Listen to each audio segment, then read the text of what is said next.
Om Swastiastu, salam sejahtera bagi kita semuanya. Perkenalkan, nama saya Krisdayan Samosir dengan NIM belakang 196, absen 9. Pada kesempatan kali ini, saya akan mempresentasikan hasil diskusi saya tentang peranan kebijakan fiskal dan moneter internasional terhadap stabilitas perekonomian.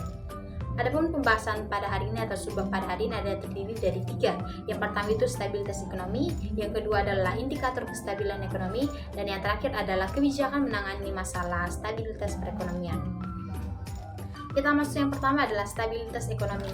Jadi stabilitas ekonomi merupakan dasar tercapainya peningkatan kesejahteraan rakyat, yaitu melalui peningkatan pertumbuhan ekonomi yang tinggi. Di mana stabilitas sektor keuangan dan pertumbuhan ekonomi berkelanjutan adalah salah satu parameter yang paling strategis untuk mencapai impian tersebut. Di mana pemerintah memiliki tujuan untuk meningkatkan kesejahteraan masyarakat dengan cara menjaga stabilitas ekonomi dan meningkatkan pertumbuhan ekonomi. Stabilitas ekonomi dapat dicapai ketika terdapat keseimbangan atau kesinambungan antara permintaan domestik dan pengeluaran domestik, tabungan dan investasi. Salah satu upaya untuk menjaga stabilitas ekonomi yaitu melalui langkah-langkah tertentu, di mana tujuannya untuk memperkuat daya tahan perekonomian domestik terhadap berbagai guncangan, baik guncangan dari dalam negeri maupun luar negeri. Selanjutnya kita masuk ke permasalahan stabilitas ekonomi. Jadi ada beberapa permasalahan yang membuat suatu negara itu tidak stabil. Yang pertama itu adalah inflasi. Inflasi adalah suatu kondisi di mana terdapat kecenderungan kenaikan harga yang terus-menerus, dan perlu diketahui juga bahwa inflasi merupakan masalah karena 3 alasan berikut. Yang pertama adalah mengakibatkan redistribusi pendapatan di anggota masyarakat. Yang kedua adalah penyebab penurunan efisiensi, dan yang terakhir adalah penyebab perubahan output dan kesempatan kerja dalam masyarakat. Kita masuk ke permasalahan yang kedua adalah pengangguran. Jadi pengangguran ini terjadi karena jumlah angkatan kerja melebihi tingkat peluang kerja yang tersedia. Dan berdasarkan tingkat pengangguran dapat diketahui apakah perekonomian berada di tingkat kesejahteraan, tingkat kesempatan kerja penuh atau full employment atau tidak. Dan yang terakhir adalah ketimpangan neraca pembayaran. Neraca pembayaran adalah neraca yang membuat itisan dari segala transaksi yang terjadi antara penduduk suatu negara dengan penduduk negara lain dalam jangka waktu tertentu. Transaksi dalam neraca pembayaran ada 3. Yang pertama itu ekspor impor barang jasa atau termasuk dalam perdagangan internasional. Yang kedua adalah transaksi finansial seperti pemberian atau penerimaan kredit, dan seperti juga penanaman modal di luar negeri. Dan transaksi yang ketiga adalah transaksi yang bersifat unilateral seperti pembayaran transfer dari orang-orang yang tinggal di luar negeri dan juga bantuan dari luar negeri. Jika jumlah pembayaran tidak sama dengan penerimaan dari luar negeri, maka terjadi surplus atau defisit. Ketidakseimbangan ini menjadi masalah jika ketidakseimbangan cukup besar. Selanjutnya kita masuk ke indikator kestabilan ekonomi. Jadi stabilitas keuangan memegang peranan yang sangat penting untuk menjaga stabilitas perekonomian. Secara umum ada 2 indikator stabilitas sistem keuangan. Yang pertama itu adalah mikroprudensial dan yang kedua adalah makroprudensial, di mana indikator makroprudensial adalah pertumbuhan ekonomi, neraca perdagangan, tingkat inflasi dan suku bunga, dan masih banyak lainnya. Yang pertama kita masuk ke kebijakan makroprudensial. Jadi kebijakan makroprudensial ini adalah paket-paket kebijakan bank sentral yang ditunjuk untuk mengatur situasi di sistem keuangan, khususnya kegiatan kredit. Dan tujuannya yaitu untuk mencegah instabilitas sistem keuangan yang bisa berdampak sistematis serta meningkatkan kualitas fungsi intermediasi perbankan. Selanjutnya kita masuk ke jenis-jenis kebijakan makroprudensial. Jadi ada beberapa jenis-jenis kebijakan makroprudensial yang terdiri dari 5. Yang pertama itu adalah countercyclical buffer atau disingkat dengan CCB. Adalah tambahan modal yang wajib dibentuk oleh bank dan berfungsi untuk sebagai penyangga atau buffer demi mengantisipasi kerugian akibat pertumbuhan kredit atau pembiayaan perbankan yang berlebih. Dan kondisi ini dikhawatirkan bisa mengganggu stabilitas perekonomian atau sistem keuangan. Yang kedua adalah rasio loan to value atau financial to value atau disingkat dengan LTV dan VTV. Di mana kebijakan makroprudensial yang biasa disingkat dengan LTV atau VTV adalah rasio antara nilai kredit terhadap pembiayaan yang diberikan oleh bank. Biasanya kebijakan ini dituju untuk para kredit kendaraan seperti kendaraan bermotor dan kredit rumah. Sebuah kebijakan LTV dan VTV akan dikatakan longgar jika rasio keduanya mendekati 100%. Dengan kata lain, di bawah kebijakan LTV atau VTV yang longgar, semua konsumen bisa mendapat kredit kendaraan atau properti hanya dengan membayar uang muka, sehingga lebih murah.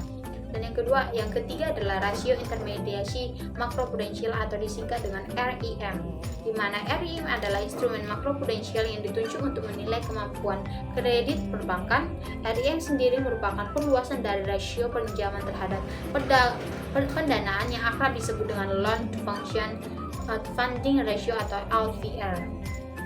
Dan yang keempat adalah penyangga likuiditas makroprudensial atau disingkat dengan PLM, adalah cadangan likuiditas minimum dalam rupiah yang wajib dipelihara atau diperhatikan oleh bank dalam bentuk surat berharga berdemonstrasi rupiah yang dapat digunakan sebagai bagian dari operasi moneter. Dan yang terakhir adalah pinjaman likuiditas jangka panjang, di mana pinjaman likuiditas jangka panjang disingkat dengan LPIP adalah pinjaman dari BI kepada bank yang sedang mengalami kesulitan likuiditas dalam jangka pendek. Kita masuk ke kebijakan mikroprudensial. Jadi kebijakan mikroprudensial ini adalah kebijakan yang mengatur institusi keuangan secara individu, di mana kebijakan mikroprudensial ini mengukur risiko yang dihadapi dari tingkat kesehatan setiap institusi keuangan. Selain itu juga kebijakan mikroprudensial ini juga mengatur tingkat risiko dari hasil kinerja setiap institusi secara individu. Kebijakan mikroprudensial ini memiliki beberapa instrumen. Yang pertama itu instrumen Capital Adequacy Ratio atau disingkat dengan CAR, di mana rasio kinerja keuangan bank untuk mengukur kecukupan modal yang dimiliki oleh bank untuk menunjang aktiva yang dimiliki yang menghasilkan risiko. Yang kedua adalah Net Performing Loan, adalah rasio yang menunjukkan bahwa kemampuan manajemen bank dalam mengelola kredit bermasalah yang diberikan oleh bank. NPL juga dapat dikatakan sebagai tolak ukur bank dalam menghasilkan keuntungan dari aset yang mengandung risiko.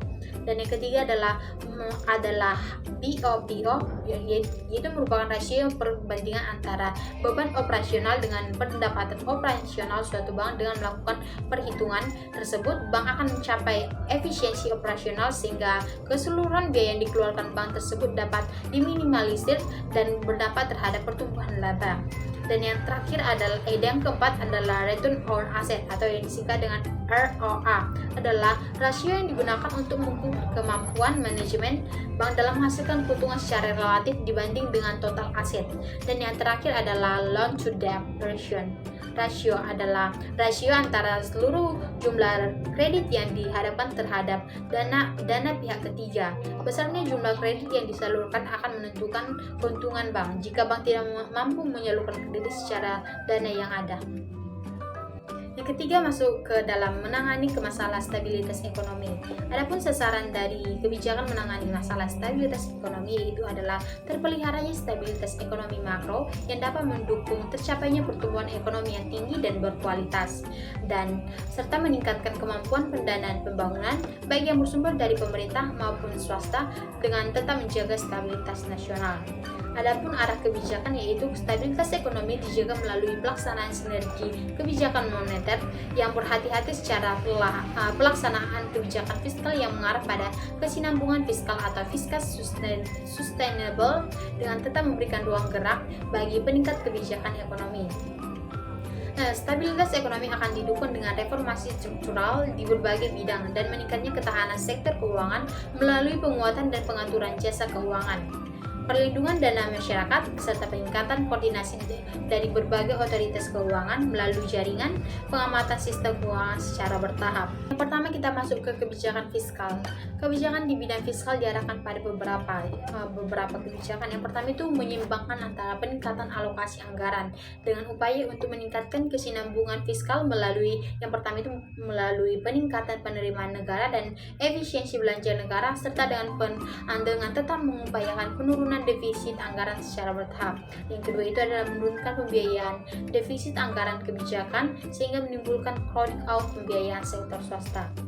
Adapun kebijakan yang kedua itu adalah peningkatan penerimaan negara, terutama ditempuh oleh reformasi kebijakan dan administrasi perpajakan serta optimalisasi PNBP baik dari jenisnya maupun perbaikan administrasinya.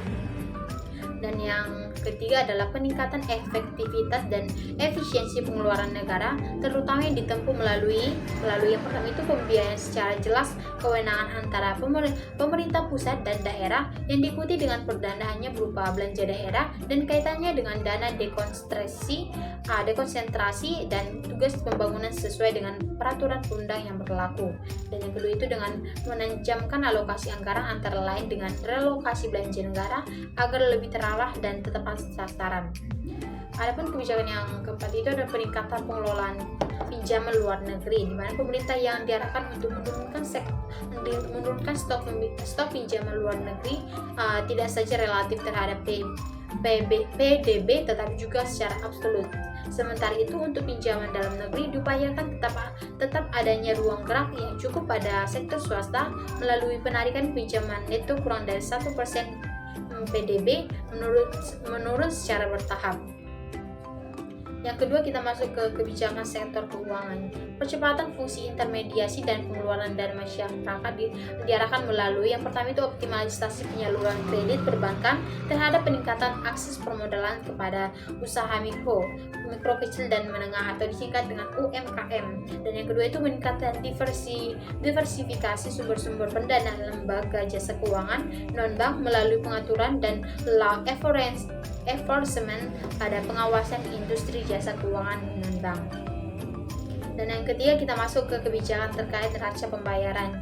Jadi kebijakan dalam rangka pengembangan ekspor yang akan ditempuh dalam jangka menengah antara lain meliputi peningkatan daya saing, diferensiasi baik produk maupun negara tujuan ekspor, peningkatan nilai tambah, serta peningkatan kerjasama perdagangan internasional. Untuk meningkatkan daya saing antara lain dilakukan dengan deregulasi dalam rangka menghilangkan hambatan yang dialami dunia usaha agar mampu bersaing di luar negeri dan meningkatkan efisiensi produk dan pemasaran, yaitu dengan mengembangkan mutu serta dukungan sarana prasarana perdagangan, jasa angkut dan jasa perbaikan. Yang selanjutnya kita masuk ke kebijakan impor, khususnya impor bahan baku atau penolong dan barang modal meliputi antara lain peningkatan efisiensi perekonomian nasional dengan membebaskan atau melonggarkan tata niaga berbagai jenis barang impor, restruksi tarif dan penurunan tarif secara bertahap dan transparan. Selanjutnya dalam hal arus modal, untuk memperbaiki arus modal pemerintah dilakukan dengan penyempurnaan pengelolaan pinjaman luar negeri guna meningkatkan efisiensi pinjaman atau effectiveness. Begitu juga penganeka-ragaman sumber pinjaman, mekanisme pemantauan dan evaluasi yang cermat terhadap jumlah dan komposisi denominasi value, tingkat suku bunga dan jatuh waktu pelunasan akan terus disempurnakan. Dan yang terakhir adalah peningkatan arus modal swasta, terutama investasi luar negeri melalui pemberian jaminan kepastian berusaha dengan keamanan investasi akan terus dikembangkan iklim investasi yang menarik dengan prosedur yang sederhana, pelayanan yang lancar dan sarana dan prasarana yang menunjang serta peraturan konsisten. Sekian dari presentasi saya, maaf jika ada salah kata atau yang disengaja maupun tidak disengaja. Saya tutup presentasi saya dengan terima kasih.